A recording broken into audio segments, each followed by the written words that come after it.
Vamos pular, que não dá tempo de versículo por versículo, que aqui no interior de São Paulo o tempo passa mais depressa. Se habita em vós, verso 11, o Espírito daquele que ressuscitou Jesus dentre os mortos, esse mesmo que ressuscitou a Cristo Jesus dentre os mortos, vivificará também o vosso corpo mortal por meio do seu Espírito. O que é se vivificar o corpo futuro? Verso 17, termina dizendo assim, vamos pular, para ir logo no ponto. Ele diz, se é certo que com Ele, com Cristo padecemos, também com Ele sejamos ou seremos glorificados. O que é ser glorificado? Verso 18, ele diz, porque para mim tenho por certo que os sofrimentos do tempo presente não podem se comparar com a glória que em nós há de ser revelada. Então ser glorificado é a manifestação de uma glória futura. O que é essa glória? Verso 19, ele diz, a criação aguarda com ardente expectativa a revelação dos filhos de Deus. Criação aqui está falando da natureza, das coisas criadas. Verso 20, porquanto a criação ficou sujeita à vaidade, não por sua vontade, mas por causa daquele que a sujeitou. Abre parênteses, o pecado, através do pecado do diabo, fecha parênteses. 21, na esperança de que também a própria criação há de ser liberta do cativeiro da corrupção para a liberdade da glória dos filhos de Deus. Redenção não é só para um homem, é para toda a criação. Porque o pecado não afetou o homem, o pecado afetou a natureza e a criação. O que é que Deus diz para Adão depois do pecado? Maldita é a terra por sua causa. Aliás, o Senhor diz, a terra vai produzir espinhos. Quando o Senhor Jesus vai à cruz, uma coroa do que colocaram nele? De espinhos. O primeiro sinal de maldição da terra é colocado na hora que ele vai à cruz. E você acha que é só coincidência? O tempo todo você vai ver promessas de restauração da terra, não só de novos céus e nova terra. Os profetas do Velho Testamento falaram de um dia o cordeiro vai pastar com o leão, a criança vai brincar com a serpente, haverá uma ordem da restauração da natureza. Por quê? Porque o cativeiro da corrupção, que é a consequência do pecado que prende a terra, vai ser removido. Quando chegar a liberdade da glória dos filhos de Deus. Quando o homem passou a estar no cativeiro de corrupção do pecado, a terra entrou. Quando o homem sair, a terra sai. Verso seguinte, 22. Porque sabemos que toda a criação conjuntamente geme e está com dores de parto até agora, aguardando o grande momento. 23. E não só ela, a criação, mas até nós. Quem é esse nós? Os crentes, que temos as primícias do Espírito. Também gememos em nós mesmos, aguardando a nossa adoção. Não é adoração, tá, gente? Esse é o problema do software no Brasil todo. Aguardando a nossa adoção, a saber, a redenção do nosso corpo. No momento onde Deus liquidar a fatura de um problema com o corpo, o problema de toda a criação será resolvido. Porque no momento onde o pecado entrou na carne do homem, a natureza foi afetada. No momento onde ele for arrancado da carne, a natureza será restaurada. E quando você entende isso, vai fazer mais sentido 1 Coríntios 15. Eu aquela hora li até o versículo 49, do 45 ao 49. Você lembra do primeiro e do último Adão? Intencionalmente eu parei a leitura no 49. Agora nós vamos para o 50, que é a continuação. 49 diz assim: como trouxemos a imagem do que é terreno, primeiro Adão, também traremos a imagem do celestial. Verso 50 diz: isso afirma, irmãos, que a carne e o sangue não podem herdar o reino de Deus. Por que a carne e o sangue não podem herdar o reino de Deus? Porque a corrupção não herda a incorrupção. Onde está a incorrupção? No reino de Deus. Onde está a corrupção? Na carne. Então, para que a obra de Cristo tenha o seu desfecho, a carne precisa de transformação. Verso 51. Eis aqui vos digo um mistério: nem todos dormiremos, sinônimo de morrer, mas todos seremos transformados. No dia da vinda de Jesus, os mortos ressuscitarão e os vivos serão transformados. Então todos seremos transformados. 52. No momento, num abrir e fechar de olhos, ao som da última trombeta, porque a trombeta soará e os mortos serão ressuscitados incorruptíveis, e nós, pressupõe-se os que estiverem vivos na ocasião, seremos transformados. Por que, Paulo? 53. Porque é necessário que aquilo que é corruptível, a carne, se revista da incorruptibilidade, e que aquilo que é mortal se revista da imortalidade. 54. E quando O que é corruptível se revestir de incorruptibilidade, o que é mortal se revestir de mortalidade, então, somente então, não antes, se cumprirá a palavra que está escrita: tragada foi a morte pela vitória. Agora observe o que ele está dizendo. Deus disse para Adão: no dia em que pecares, certamente morrerás. Quando a morte entrou junto com o pecado, a mortalidade entrou com o pecado. Quando a mortalidade sai, quando a corruptibilidade do pecado for arrancada, a mortalidade que entrou com ela, a maldição que afeta a terra sai, e o desfecho será nas nossas vidas e em toda a natureza. Então ele está explicando: vai se cumprir a palavra que está escrita: tragada foi a morte. Então, só então. Em 1 Coríntios 15, 26, ele diz que o último inimigo a ser vencido é a morte. Você lembra que nós lemos Hebreus 10, 13, que diz que Jesus está aguardando até que os seus inimigos sejam colocados debaixo dos seus pés? Pois bem, 1 Coríntios 15, 26 diz que o último inimigo a ser vencido é a morte. Um dia um rapaz falou para mim: mas pastor, Jesus não venceu a morte quando ressuscitou? Eu falei: a dele. A nossa vai vencer quando nós ressuscitarmos. E nesse momento, vamos para o versículo 55, nós temos o desfecho da redenção. Agora Paulo começa a tripudiar em cima da morte. Onde está a morte, a tua vitória? Onde está a morte, o teu aguilhão? Eu brinco que a tradução da Bíblia na linguagem de hoje, do pastor Luciano Santos Subirá, minha própria versão street, que é mais descolada, Paulo diz assim: perdeu morte. No 56 ele diz: o aguilhão da morte é o pecado, e a força do pecado é a lei. Por que diz que o aguilhão da morte é o pecado? No dia em que pecardes, certamente morrerás. Romanos capítulo 5, por meio de um só homem entrou o pecado no mundo, através do pecado a morte, e a morte passou a todos os homens. O verso 56 é o resumo do Evangelho. O aguilhão da morte, ou a força, da morte é o pecado, e a força do pecado é a lei. Ah, pastor, então aqui ele está dizendo que a lei é ruim. Não, a lei realçou uma natureza pecaminosa e a nossa incapacidade de obediência. Então Paulo escreve aos Romanos e diz: se não houvesse uma lei dizendo não faça, eu não conheceria o pecado que está em mim, a vontade de desobedecer. É aí que você vai entender Paulo aos Gálatas dizendo que a lei serviu de um aio para nos conduzir a Cristo, porque ela não mostrou que a gente só precisava de perdão do que já tínhamos feito de errado. A gente precisava de mudança de natureza, porque senão nunca conseguiríamos fazer certo. E é depois de falar isso tudo que vem o grande finale do verso 57. Mas graças a Deus que nos dá vitória por intermédio de nosso Senhor Jesus Cristo. Aqui não é vitória circunstancial, como alguns acham, é a vitória das vitórias. É o grande desfecho, onde o cerne dessa natureza pecaminosa finalmente será arrancada da nossa carne e uma transformação plena vai acontecer. Quem está entendendo, diga amém. Então, na santificação inicial, nós somos livres da condenação do pecado. Na santificação progressiva, nós somos livres do poder do pecado, já vou falar disso. E na santificação final, nós seremos livres da presença do pecado. Alguém disse que a santificação inicial é o resultado do encontro com Cristo, mas santificação progressiva é a preparação para a vinda de Cristo.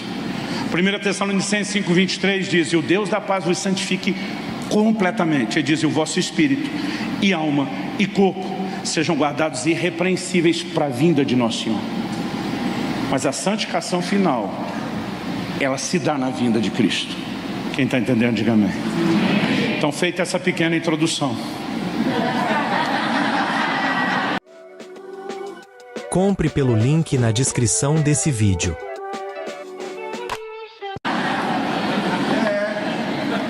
nós vamos para a aplicação prática.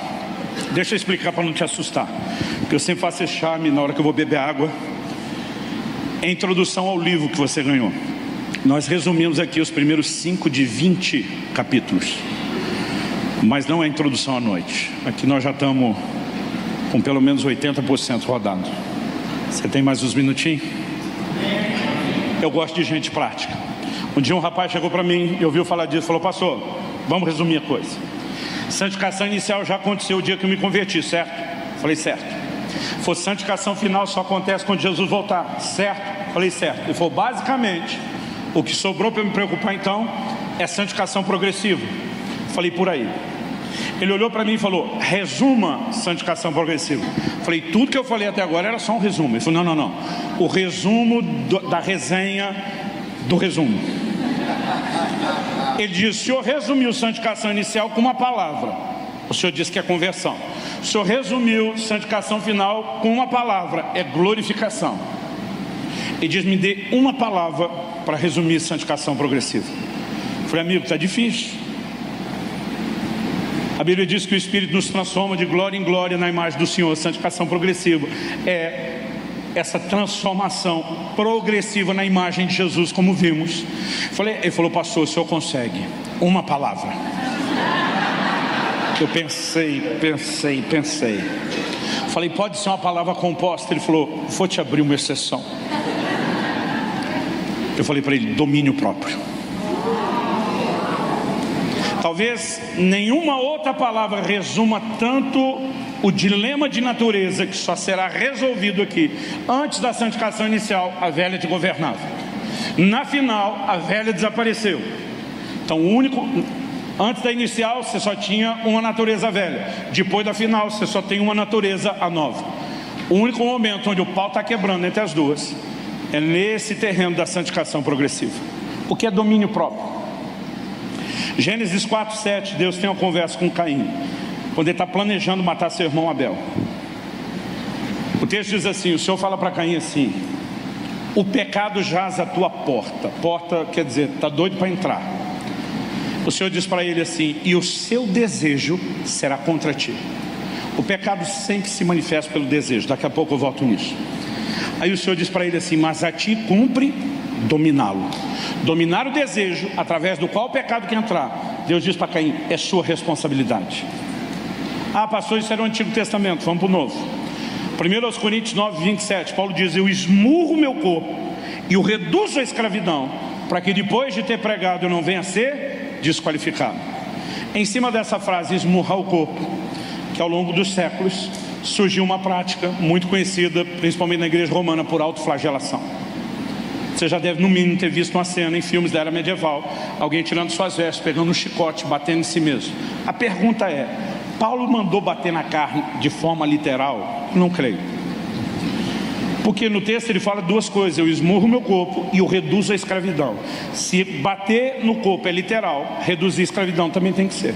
Eu nunca vi ninguém andando por aí com a corrente no pescoço. Agora, se reduzir a servidão é simbólico, esmurrar é simbólico.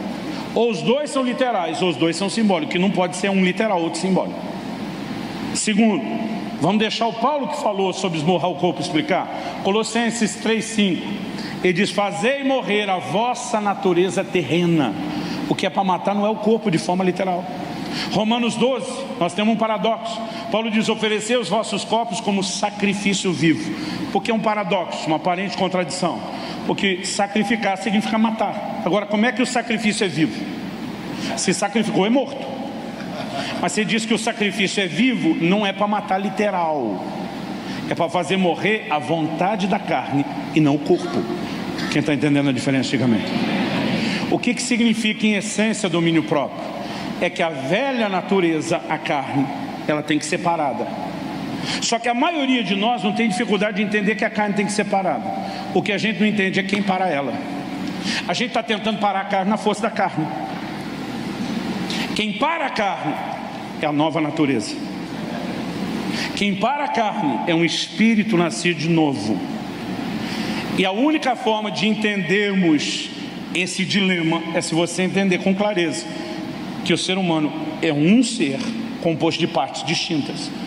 Eu citei 1 Tessalonicenses 5:23, e o vosso espírito e alma e corpo. O espírito é a parte de você que tem consciência de Deus ou das coisas espirituais. A alma é a parte de você que tem consciência de si mesmo. A carne é a parte de você que tem consciência do mundo físico. Às vezes eu lia o salmista dizendo lá, bendiz a minha alma ao Senhor. Adolescente, tentando entender a Bíblia com a ótica dele, eu ficava bolado. Eu pensava, esse Davi, e não quero fazer descaso com o problema. Quem tem merece compaixão e precisa de ajuda. Mas eu imaginava um Davi esquizofrênico, dupla personalidade. Bendize a minha alma ao Senhor. Dizia, ô Davi, quem que é sua alma? Não é você mesmo? É. Falei, vocês se conversam? Para mim soava um negócio esquisito demais. O que eu não entendia na época é que uma vez que você é espírito, alma e corpo, três partes, uma parte de Davi está falando com outra parte de Davi. Então vamos tentar explicar melhor isso. Eu e muitos sábados, eu às vezes prego de manhã num lugar, à tarde em outro, à noite em outro. Às vezes são 3 estados. Vira madrugada viajando para estar já no domingo de manhã no culto na nossa igreja. Então, irmão, sábado, domingo é assim daquele pior dia para mim, quando o despertador toca domingo de manhã para levantar. Porque não basta o cansaço das ministrações e da viagem, o pouco tempo dormindo. Na segunda eu me vingo, mas de sábado a domingo é quase sempre um desafio.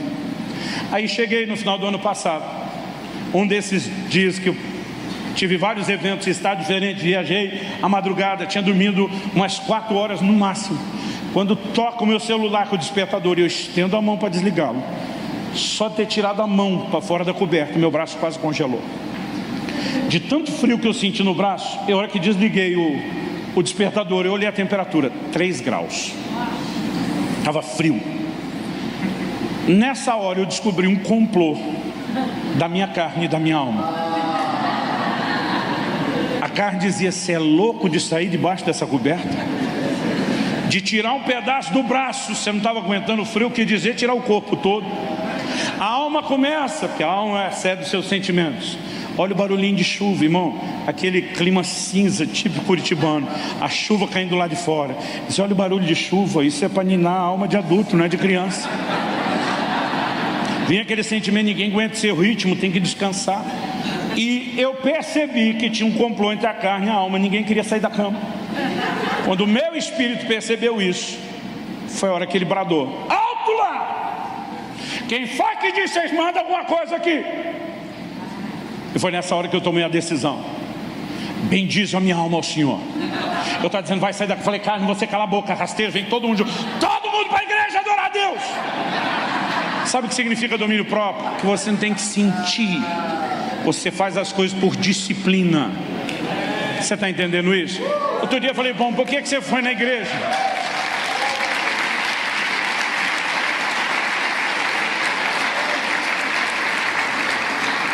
A ovelha já estava capenga, espiritualmente falando. Falei: por que é que tu não foi na igreja domingo? Não senti de ir. Falei: tu acha que eu estou lá todo domingo porque eu sinto? Falei: eu não abro a boca para reclamar, mas minha mulher conhece minha cara. Pergunta para ela qual é a média dos domingos que eu estou empolgado para ir, dos que não, principalmente domingo de manhã. Esse rapaz olhou e falou: pastor, o senhor não sente vontade de orar todo dia? Falei: claro que não. O senhor não sente vontade de ler a Bíblia todo dia? Falei: claro que não. Ué, então o senhor não lê? Falei: não falei isso. Eu não preciso sentir vontade. Eu faço porque eu tenho que fazer. Isso se chama disciplina espiritual. Agora, sabe qual é o problema? Tem uma molecada confundindo as coisas. Quando você começa a falar das disciplinas espirituais, envolve vida de oração, meditação na palavra, devocional, adoração, jejum. Eles começam a te criticar dizendo: evangelho do mérito. Outro dia um falou para mim: parece que você está querendo merecer algo. Eu falei: você está maluco? A definição bíblica de graça é favor imerecido. Não tem nada que eu possa fazer que vai me tornar merecedor. Ele olhou para mim com a cara assim, de quase que me chama de idiota. Falei: então por que você se dedica tanto? Falei: porque ele merece, cabeção. Não é porque a minha dedicação não me fará merecedor que o meu Salvador não merece o melhor de mim. São duas coisas completamente distintas. É sério, tem hora que dá vontade de olhar bem no olho de um e dizer: alô? Gente, um rapaz outro dia falou para mim: é que o senhor ainda não teve a revelação do amor incondicional. Falei: me elucide.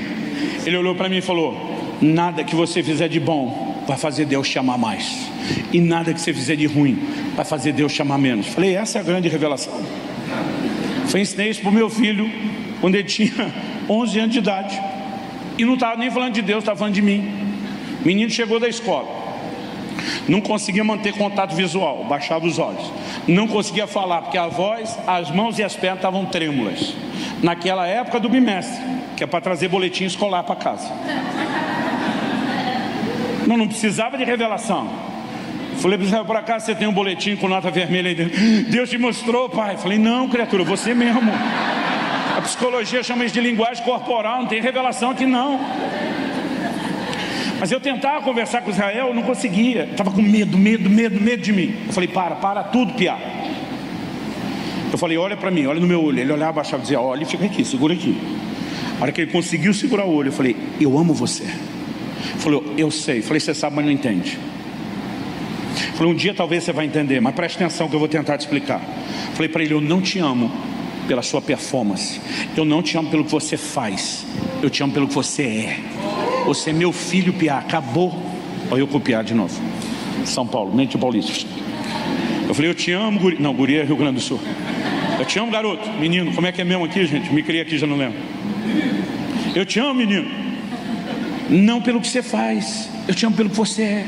Olhei para ele e falei, nada que você fizer de bom vai fazer eu te amar mais. Nada que você fizer de ruim vai fazer eu te amar menos. Meu amor por você é incondicional. Gente, eu nunca mais vou esquecer. Abril de 2010.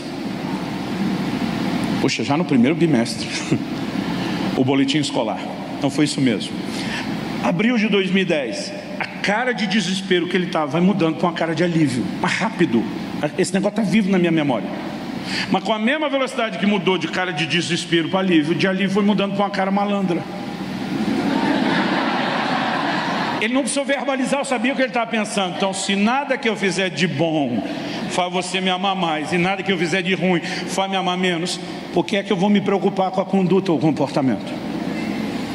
Eu falei, mas antes de você verbalizar essa bobagem, você está pensando. Eu falei para ele, se você quiser me agradar, a conversa é outra. Eu falei, nem eu. Se você quiser agradar a senhora, sua mãe, que nunca tirou uma nota ruim na vida e que é a pedagoga da casa, você vai ter que se preocupar com o seu comportamento. Por que eu estou fazendo essa distinção? A Bíblia tem a doutrina do amor incondicional de Deus? Tem. Mas também tem a doutrina de agradar a Deus, que as pessoas estão fingindo que não existe. João 8,29, Jesus falando do Pai diz, eu faço tudo o que lhe agrada. Segundo aos Coríntios 5,9, Paulo diz, nós nos esforçamos para lhes ser agradáveis. Hebreus 11,5 diz que Enoque alcançou o testemunho de ter agradado a Deus. Hebreus 12,28 diz, recebendo nós um reino inabalável, retenhamos a graça, pela qual sirvamos a Deus de modo agradável e com santo temor. Hebreus 11,6, sem fé é impossível agradar a Deus. Romanos 8,8, os que estão na carne não podem agradar a Deus. 1 Tessalonicenses 4,1, finalmente, irmãos, como vos exortamos no Senhor e agora testificamos a respeito da forma como vocês devem andar e agradar a Deus. Está lá o tempo todo na Bíblia. Então, a doutrina do amor incondicional de Deus fala do valor que nós temos para Ele. Mas a doutrina de agradar a Deus fala do valor que Ele tem para nós. São coisas completamente distintas. Eu não preciso fazer nada para ter valor para Ele. Meu valor independe do que eu faço. Mas o que eu faço ou como eu me comporto demonstra o valor que Ele tem para mim e o lugar de importância que Ele tem na minha vida. Quem está entendendo, diga amém. Mas a teologia de um versículo, de uma página só da Bíblia está trazendo problema. Porque quando as pessoas começam a pregar meias verdades, eu repito, elas estão pregando meias mentiras. Então, o que são as disciplinas espirituais? Não é algo que a gente faz para merecer nada. Mas lembra que eu falei que Paulo colocou a gente aqui e diz, a inclinação para a carne, morte. O pendor para o espírito, vida. Então, para onde você inclina ou pende, determina quem vai estar no controle. Vamos explicar isso um pouquinho melhor. Em Mateus, no Evangelho de Mateus, no capítulo 26, lá a partir do versículo 39, Jesus chama os discípulos para orar e por 3 vezes eles dormem. Eles não conseguem orar com Jesus no Getsêmanis. Lembra disso? Jesus diz assim, o espírito na verdade está pronto, mas a carne é fraca. Em 26 anos de ministério pastoral, um pouquinho mais já está fazendo, eu não sei te dizer quantas confissões de pecado eu ouvi nesses anos. São milhares e milhares e milhares e milhares. Quase sempre que um crente vai confessar que tropeçou, que fez algo errado, ele normalmente começa preparando a notícia, tipo o gato subiu no telhado. Dos que vão preparar a notícia, que já é a maioria vem com o mesmo versículo. E às vezes o cara vem estilo pregador. Já dizia a Sagrada Escritura, a carne é fraca. Aí eu olho para uns e digo, mas no seu caso parece que ela é forte. Que isso, pastor? Digo, ela está ganhando todas, por que você vai chamar de fraca? Ele fala, não, Jesus chamou ela de fraca. Eu falei, não tinha nada a ver com o que você está falando. Os discípulos não conseguem orar, buscar Deus. Jesus diz, o Espírito na verdade está pronto. Pronto para quê? Para buscar Deus. Mas a carne é fraca, ela se indispõe para buscar Deus, por isso eles estão dormindo. Gente, algo que nós precisamos entender: a carne sabe que as disciplinas espirituais, incluindo oração, significa morte para ela, e ela vai ativar um instinto de sobrevivência. Aí você acha que os discípulos dormiram só de cansado?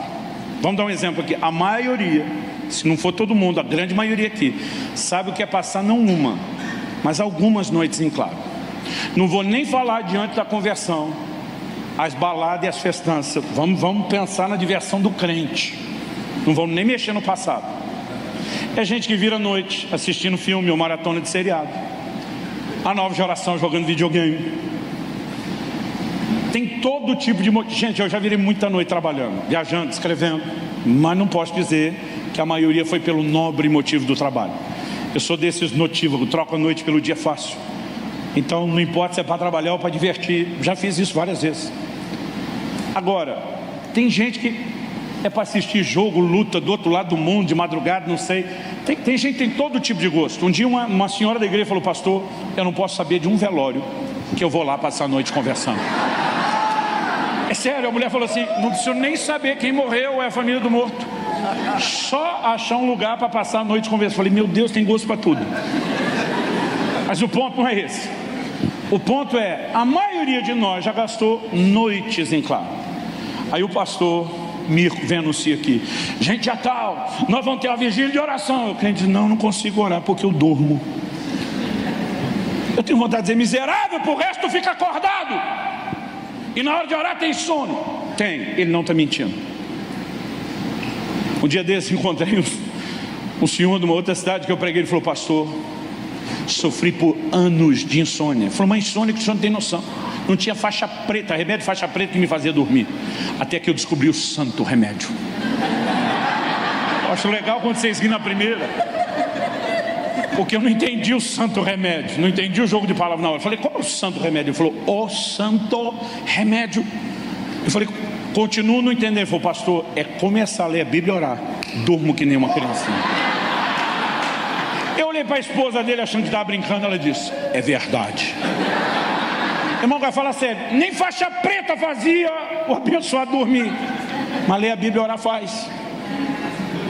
Porque no momento que você começa a se envolver com as disciplinas espirituais, a carne ativa o instinto de sobrevivência, como se ela dissesse: corre, some daí. Gente, você já percebeu que às vezes você está orando e você não sabe como daquele lugar profundo em Deus você vai pensar tanta bobagem de distração? Eu lembro de um culto que a gente estava assim na adoração, eu estava lá nas galáxias. A hora que eu percebi, eu estava contando quantas lâmpadas tinha no teto da igreja. E tem gente que está rindo de si mesmo agora. Mais gente tem o toque. Como que você vai de uma experiência profunda a tamanha distração? Há uma guerra contínua. A carne milita contra o espírito milita contra a carne. A Bíblia diz para que vocês não façam aquilo que querem. Um está lutando contra a vontade do outro. Então o que eu e você precisamos entender? Que disciplinas espirituais nos tornam mais conscientes da realidade espiritual. Então, se você orar mais, você não é mais merecedor de bênção do que o crente que não ora, mas você é mais consciente da nova natureza, da nova realidade do que aquele que não ora. Aí outro dia um rapaz falou para mim: me dê um bom motivo para jejuar. Eu falei: como assim? Jesus jejuou, falei para ele. Aí você sabe que o cabeção falou: Jesus estava debaixo da velha aliança. Eu falei: ok, vamos imaginar que essa bobagem que você está falando seja verdade. Então o que Jesus fez não é exemplo para nós seguir. Mas vamos pensar no que Jesus falou. Perguntaram para ele: por que os discípulos de João Batista e dos fariseus jejuavam e o dele não? O que é que Jesus respondeu? E diz: eles não podem jejuar quando o noivo está presente. Mas chegarão os dias em que o noivo será tirado, então jejuarão. Falei: o que é o noivo ser tirado? Não é a definição da morte, ressurreição, assunção do Senhor Jesus até que ele volte? Ele disse: é. Falei: então ele disse que é nesse tempo que nós jejuaríamos, ou seja, na nova aliança. Conversa é essa que o jejum não é para hoje? Eu estou percebendo assim um grupo de pessoas tentando promover o evangelho do mínimo esforço. Dallas Willard disse: graça é ausência de mérito, não de esforço. São duas coisas completamente distintas. O nosso esforço não é para merecer, mas é uma retribuição a quem nos deu o favor imerecido. E ele tem os seus benefícios, gente. Então, Eu mencionei quando eu lancei o livro do Impacto da Santidade, Deus me guiou, não estou dizendo que ninguém tem que fazer isso, ao maior jejum que eu tinha feito na minha vida até então. Eu fiz 40 dias de jejum na água, direto a fio. Nesses 40 dias, Kelly nunca orou tanto por mim, como nesses 40 dias. E quando Deus falou comigo, eu tinha me programado para fazer isso no fim do ano. Deus falou comigo no final de agosto e disse, fim de semana que vem você começa. Eu tomei um susto, começa o quê? O jejum. Falei, Deus, olha a minha agenda, em 40 dias eu preguei 46 vezes. Falei, não é hora de jejuar. Eu programei o fim do ano para parar, ficar quieto, fazer isso. E disse, fim de semana que vem você começa. E eu pensei, falei, bom, seja o que Deus quiser. Jejum prolongado, irmão, você não deve fazer na louca, sem direção de Deus. E eu, todas as vezes fiz algo desse gênero, fiz com acompanhamento médico, antes, durante e depois. Mas quando Deus mandou, eu entrei. Esse jejum me gerou uma crise você não tem noção. Qual a crise, pastor Luciano? O meu temperamento é um colérico. Explicando para quem não entende, barraqueiro por natureza. Aquele que o sangue ferve, que o pavio é curto, que tem que lutar para não me irritar, para não ficar estourado. Pastor, é possível vencer, mas é uma guerra contínua. Só que durante 40 dias, nada me irritava. Minha mulher, que é esse doce de pessoa, quem conhece sabe, nem ela aguentava. Ela tinha suas crises de sarcasmo e cinismo comigo. Tinha hora que ela dizia, quem está aí? O que é que você fez com meu marido? Ela está dizendo, não reconheça a mansidão. Eu dizia, pois é. Mas pastor, por que gerou crise? Não foi uma coisa boa? Foi, mas acabou com a minha desculpa. Qual era a minha desculpa? É o temperamento. Há 40 dias, irmão, sem alimentar carne. Aliás, não era só sem comer. Era 40 dias sem entretenimento, cara na Bíblia, oração. A pobre da carne apanhou mais do que Rock Balboa em todos os filmes juntos. Apanhou e não tinha força. Passou e depois o senhor nunca mais se irritou. Não, irmão, é só voltar a comer, se descuidar. Disciplinas espirituais não nos fazem mais merecedores, mas nos fazem mais conscientes da nova natureza. Se você olha para a vida de Jesus, ele gastou tempo orando. É evidente pelo que ensinava que ele tinha tempo com a palavra. É evidente que nosso Senhor jejuou. Agora, nós queremos viver uma vida espiritual distinta, mas a gente só alimenta a carne.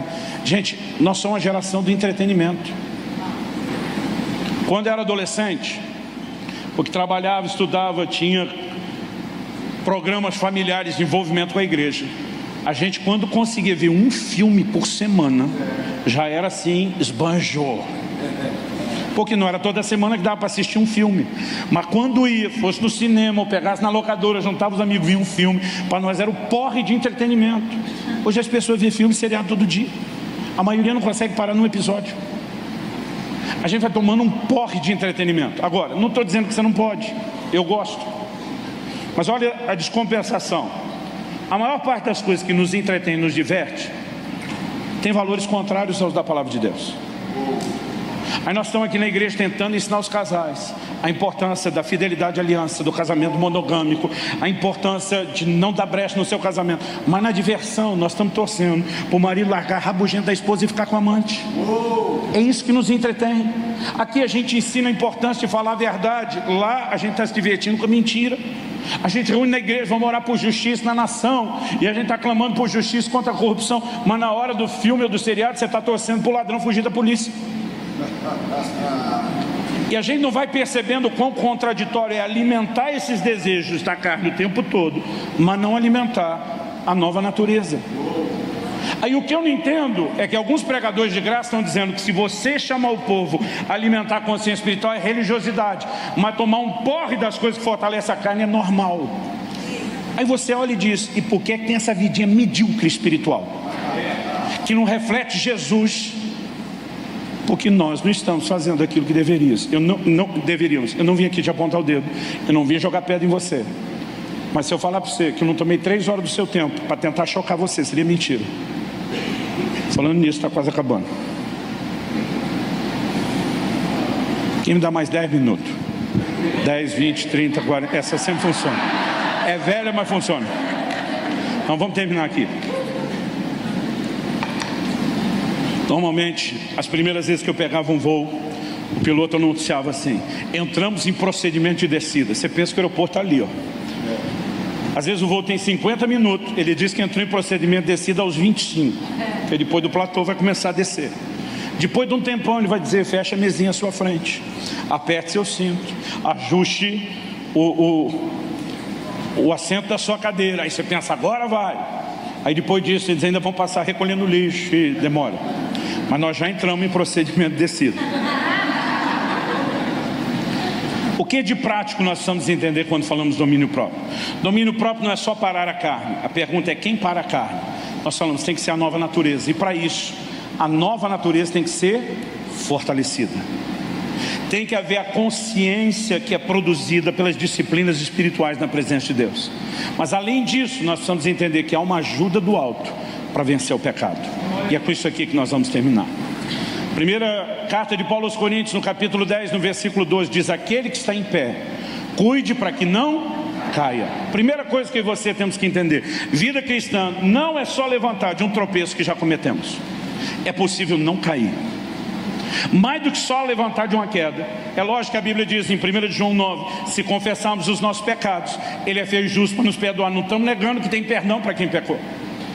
Mas em 1 João 2:1, logo depois ele diz: amados, essas coisas vos escrevo para que não pequeis. Se contudo, todavia, entretanto, entanto, apesar disso, alguém ainda pecar, temos um advogado junto ao Pai. Mas a ideia é não pecar. Porque tem gente que só consegue conectar graça com pecado cometido.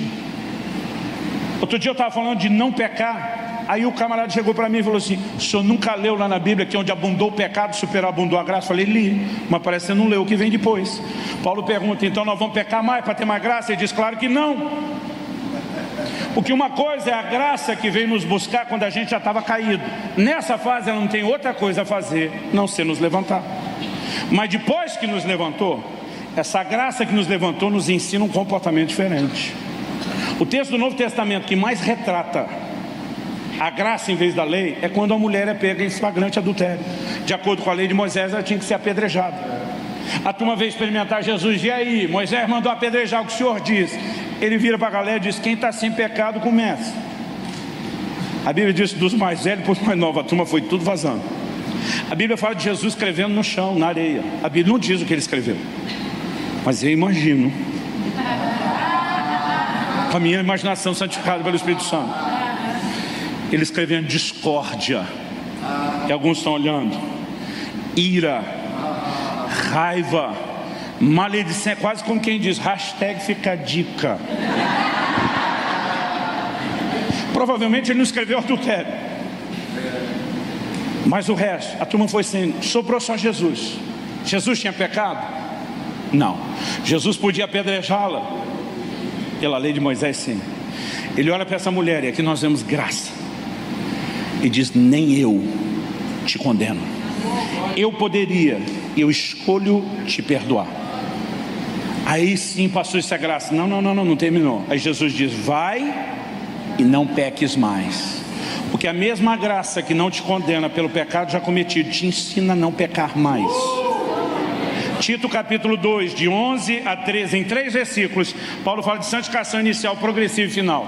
Tito 2:11, a graça se manifestou salvador a todos os homens. Santificação inicial.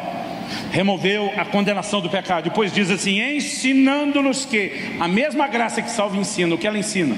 Renegados às paixões, às impiedades mundanas, vivamos no presente século de forma sóbria, justa e piedosa. A mesma graça que te tirou de um pecado já cometido te ensina a não pecar mais. E o verso 13 termina dizendo: aguardando a bem-aventurada manifestação de nosso Senhor e Salvador Jesus, a vinda de Cristo, santificação final. Porque a obra de Deus é um pacote. Eu não posso pegar só a santificação inicial e fazer a doutrina da vida cristã só aqui. Então a graça que me arrancou do pecado aqui, ela me capacita do lado de cá não pecar mais.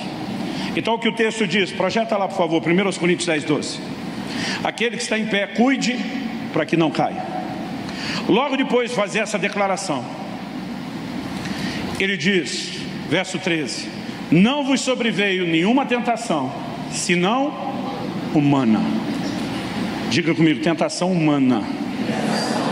Com mais vontade: humana. Na cabeça da maioria dos crentes,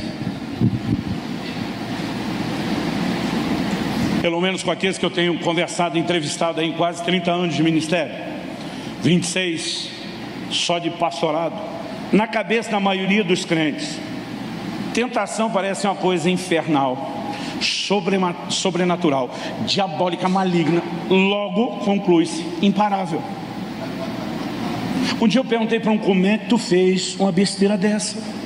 Pastor, todas as hordas e hostes do inferno vieram sobre mim. Eu digo: se isso não é teoria da conspiração, o que é? Tem quase 8 bilhões de pessoas no planeta, mas o inferno todo está ocupado só com ele e com mais ninguém. O pastor era muito capeta, oprimindo, apertando, empurrando, não dava para segurar, não dava, a hora que eu vi, caí. Olhei para ele e falei: então tu é praticamente uma vítima, você não tem culpa de nada. Irmão, a Bíblia está dizendo que a tentação é humana. Aí um falou para mim outro dia: não, a Bíblia chama o diabo de tentador. Eu falei: a mesma Bíblia diz em Tiago 1,13 que cada um de vós é tentado quando atraído e enganado pelo próprio desejo. Eu falei: então por que o diabo é chamado de tentador? Eu falei: porque ele pega o cardápio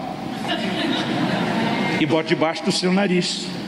Tentação não é uma força externa que entrou para te controlar, é a provocação do que está dentro de você. O provocador, o tentador é externo, a tentação está do lado de dentro. Outro dia um jovem falou para mim: não, pastor, o senhor tem que entender que não é fácil ser crente hoje. Eu falei: por que não? Eu fui: pastor, estava conversando com meu pai e com meu tio, ele disse que a geração de vocês, aí me senti velho pra caramba, hora que ele falou desse tiozão, foi a geração de vocês. Ele falou: meu pai e meu tio, eles disseram que queria pecar e não conseguia. Eu falei: quero conhecer eles. Eu já conheci gente que não queria pecar e não conseguia, e pecava, mas queria pecar e não conseguia. Eu falei: você está de brincadeira? Ele falou: não, é que a conversa era sobre pornografia. E meu pai e meu tio disseram que eles até queriam, mas não tinham acesso, porque revista pornográfica naquela época não ficava exposta, não era vendido para menor de 18 anos, era difícil conseguir. Ele falou: hoje um clique acidental, e alguns acidentais você tem que botar aspas. Ele falou: pastor, a gente já está na lama. Eu falei: então você acha que você peca porque é mais fácil pecar hoje? Eu falei: olha aquele povo que saiu do Egito no deserto, que eles tinham de facilidade para pecar, mas os miseráveis pecava com força, porque o pecado tem nada a ver com o que está do lado de fora, ele está do lado de dentro. Isso não tem oportunidade, a gente cria.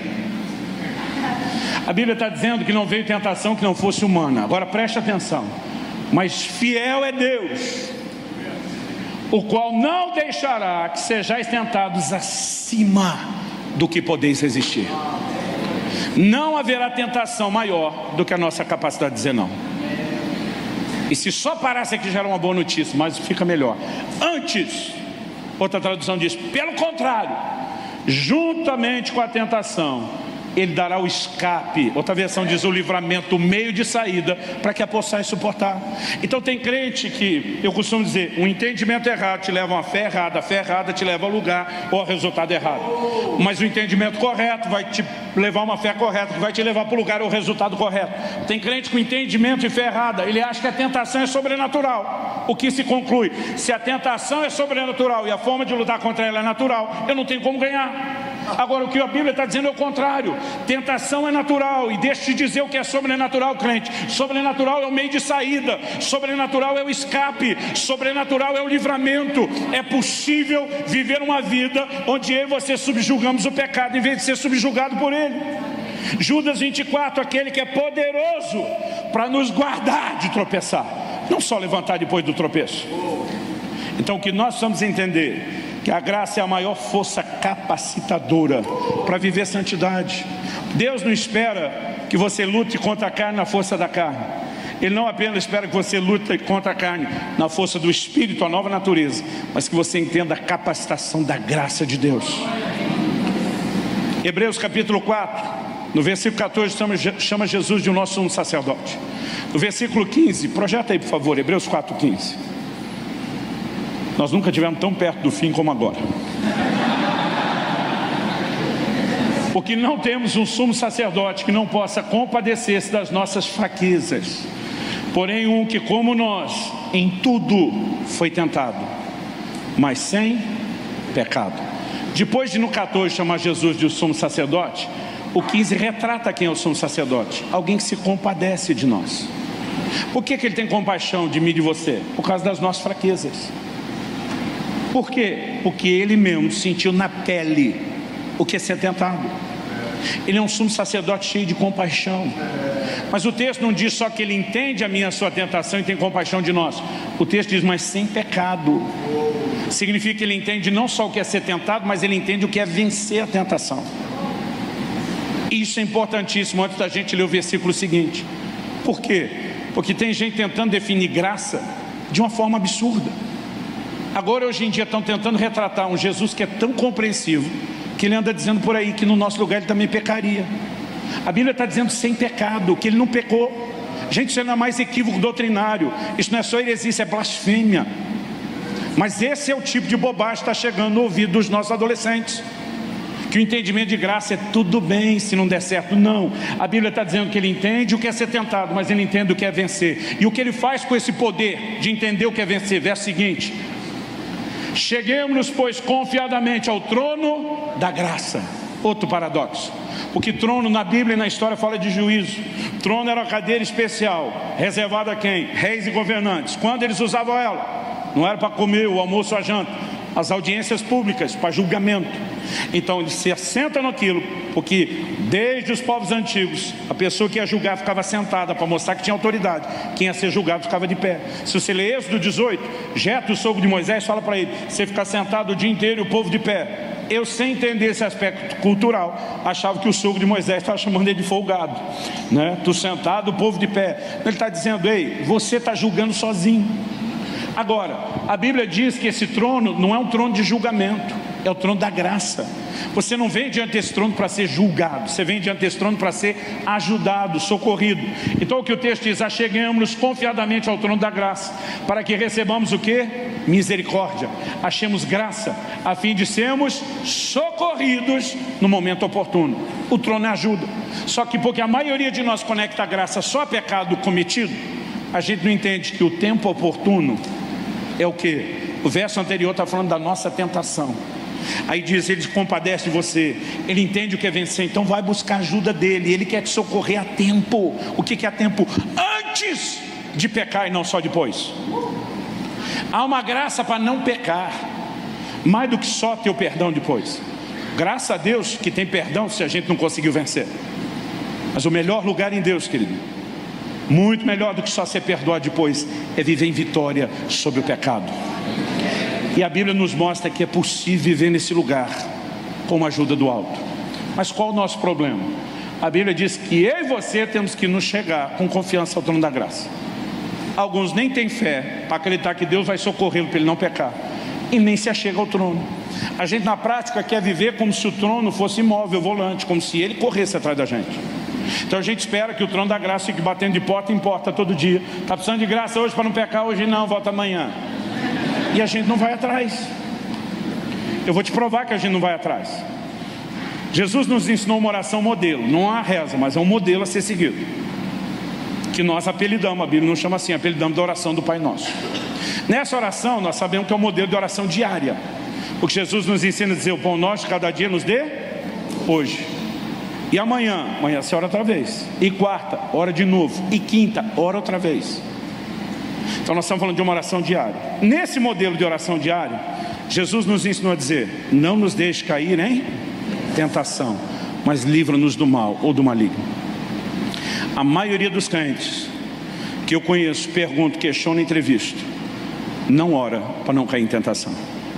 O que dizer orar todo dia? Então a gente não vai ao trono da graça, onde poderia ser socorrido. Aí porque nós não fomos buscar o socorro, a gente acaba caindo. E aí porque a gente caiu por negligência de buscar o socorro, a gente cria agora a teologia da experiência. Então a gente bota o crente sentado na sarjeta da vida, choramingando. E aí, para ensinar graça, a gente bota Jesus do lado dele fazendo um cafuné e dizendo: não tem problema não, crente, eu não te amo pelo que você faz, eu te amo pelo que você é. Está tudo bem pecar. Se está tudo bem pecar, é uma contradição a todo o ensino das Escrituras. Graça é a maior força capacitadora para andarmos em santidade. A Bíblia diz que Deus nos transforma de glória em glória na imagem do Senhor. Não é instantâneo, não é de uma vez. Mas eu posso estar melhor hoje do que estava ontem. Eu posso amanhã estar melhor do que hoje. Depois de amanhã, melhor do que amanhã. Quem crê nisso, diga amém. Vamos ficar em pé para parecer que está acabando. Compre pelo link na descrição desse vídeo. Olhe para cá, é muito importante eu falar isso antes de terminar. Qual é o propósito da santidade? A santidade não deveria ser um peso e nem um fim em si mesma. João Bevere, no livro Kryptonita, ele diz que santidade é a ponte para a intimidade com Deus. Eu vou repetir. Santidade é uma ponte para o lugar da intimidade com Deus. Quando Deus criou o primeiro casal e colocou no jardim, você já percebeu que Deus não respeitou nem a lua de mel do primeiro casal? Todo dia Ele ia visitar os dois. Todo dia. Meu pai demorou uns 3 meses para aparecer em casa depois que eu casei.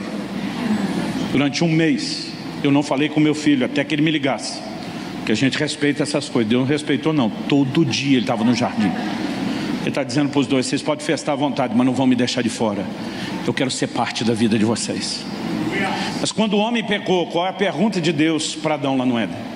Deus não pergunta para Adão: o que é que você fez, cabeção? A pergunta de Deus para Adão é: aonde você está? Minha leitura disso, Deus está dizendo: o problema não é o que você fez. O problema é para onde o que você fez te levou, para longe de mim. Deus está dizendo: eu quero você de volta, cara. Eu perdi você para o pecado. A Bíblia diz que o pecado faz separação entre nós e Deus. Então se você me pergunta se eu quero viver uma vida só de pecar e ser perdoado, não. Eu não quero viver sendo separado e reconectado. Eu quero preservar e crescer na comunhão.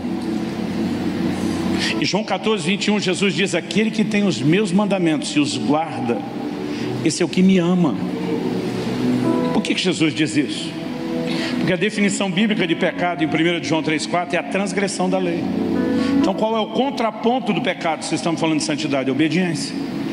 Jesus disse: se você tem os meus mandamentos e os guarda, você está demonstrando que me ama, que não quer estar longe de mim, que não quer desconectar. Mas não parou aí. Jesus dizia: eu também o amarei e me manifestarei, me revelarei a Ele.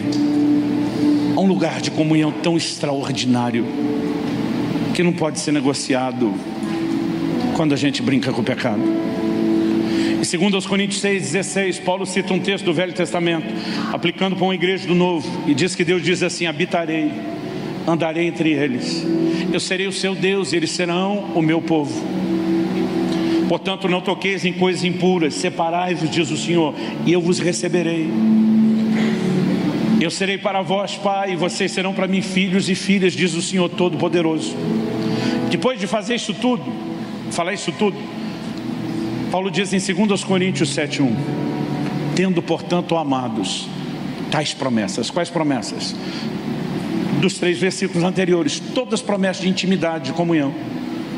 Habitarei no meio deles, andarei entre eles. Que Deus está dizendo? Eu não quero ser um Deus distante, eu quero estar junto e misturado com vocês. Eu serei o seu Deus, vocês serão meu povo, eu vou recebê-los, eu vou ser pai, vocês vão ser filhos. Todas falam de comunhão e intimidade. E diz: tendo, portanto, amados, tais promessas, purifiquemo-nos de toda impureza, tanto da carne como do espírito, aperfeiçoando a nossa santidade no temor do Senhor.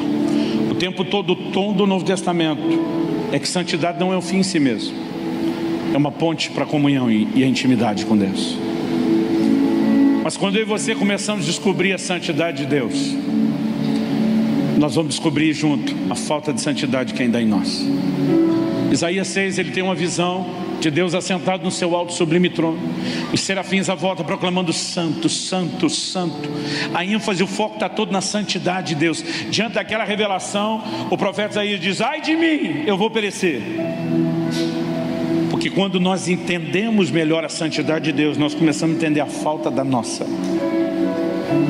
Agora, quase sempre a percepção da proximidade de um Deus santo parece que o ser humano tem o mesmo sentimento: eu vou morrer, eu vou ser destruído. Anos atrás eu ouvi uma pregação do meu filho que mexeu muito comigo. Ele dizia: imagina que sua meta de vida fosse aproximar-se do sol, que de alguma forma hipotética, imaginária, fosse possível, o que você descobriria ao aproximar-se do sol, não precisa se aproximar muito, é que você seria desintegrado por ele. Porque a sua estrutura física, química, sua natureza, não suporta a força do sol. A única forma de você poder se aproximar do sol sem ser destruído por ele é se você passasse por uma mudança de natureza ou de estrutura química e física e se tornasse semelhante ao sol. Então você poderia não só se aproximar, mas se fundir com ele. Depois de dar o exemplo que falava tudo, meu filho ainda se deu ao trabalho de explicar. E diz: o sol, no fulgor da sua força, representa Deus no esplendor da sua santidade. E a única razão pela qual ele insiste na mudança da nossa natureza é para que ao nos aproximarmos dele, a gente não seja desintegrado. Porque ele nunca quis nos destruir. Ele quer nos desfrutar, nos usufruir, vamos dizer assim. Na hora que Isaías diz: ai de mim, eu vou morrer, um anjo vem, pega uma brasa do altar e toca ou tosta a boca do profeta e diz: tua iniquidade foi tirada. O que é que Deus está dizendo? Ô cabeção, não mostrei seu pecado que eu queria te destruir, só dei o diagnóstico que eu tenho cura e restauração para você. Eu estou mostrando que o pecado é um problema a ser eliminado, não para te manter longe de mim. Vamos nos livrar do que impede, e aí eu tenho você. Quem está entendendo? Agora ainda a brasa nesse altar a minha, à sua disposição. Ainda um fogo santificador a minha e à sua disposição. E se nós começarmos a corresponder com Deus e permitir que esse fogo nos toque, nós vamos perceber mudança na nossa vida. Clique e veja mais vídeos como esse.